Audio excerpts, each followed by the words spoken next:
Module 8, the central nervous system. The reflex arc. I mentioned that there are mechanisms in your body that help you respond to stimuli quickly, even without thinking about it. That's helpful, for example, if you've placed your hand on the hood of a hot car. You have a reflex reaction that helps to move your hand away even before your brain has time to think about what's happening. How can your body respond if your brain isn't involved? Well, the spinal cord plays a role in this control. Our nervous systems have an amazing design called the reflex arc. In fact, the reflex arc is the basic functional unit of the nervous system. Let's say you touch that hot car hood. The pain receptors of the peripheral nervous system in your skin are stimulated, so they send an afferent message to the spinal cord, which is part of the central nervous system, right? The spinal cord then takes that information using interneurons inside the gray matter and decides what to do. It then sends an outgoing message to a flexor muscle in your arm, making it contract, so you pull your hand away very quickly. That keeps you from getting a bad burn. If you had to wait for the message to travel to the spinal cord, then the brain, and back down, the time would take longer. So this reflex arc lets you react more quickly to pain in order to minimize damage. And the reflex arc is pre-programmed. If you intentionally wanted to keep your hand on that hot car to see how long you could stand it, you would have to concentrate very hard to do it, and you would likely still not be able to keep it there very long. This is because the reflex arc happens automatically, bypassing the brain. I'm going to discuss this process again, but in more detail, so you can better understand the terminology and what exactly happens.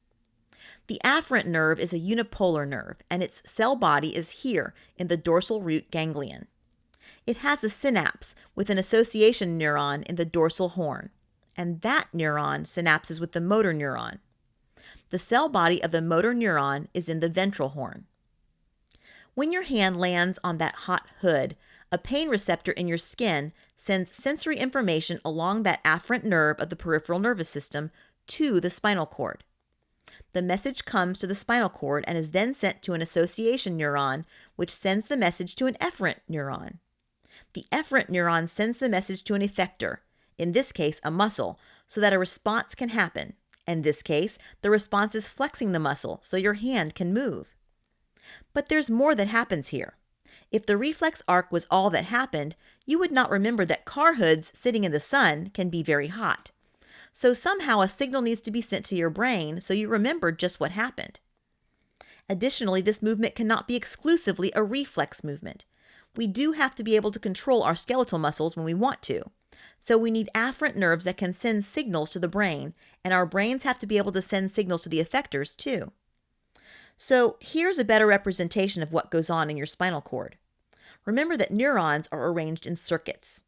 At this spot, there's a diverging circuit.